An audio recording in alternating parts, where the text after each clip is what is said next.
Ngayon po ay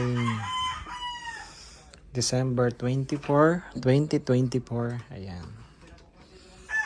Pasko na po ng December 2024. Okay.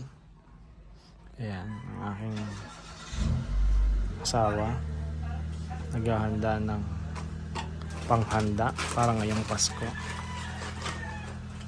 Ayan po siya. Ayan. Sinoke niya sa gatas.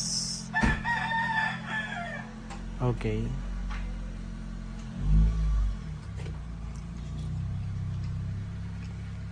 Ayan. Nilagyan niya ng whipped cream.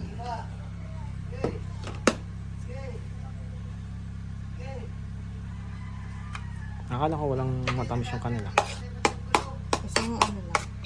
Ha? Wala naman lasa. Pag di mo lagyan ng isang kutsara. Ano, lambingan niya ang salita. Para ano? Huwag sungitan. Masungit eh.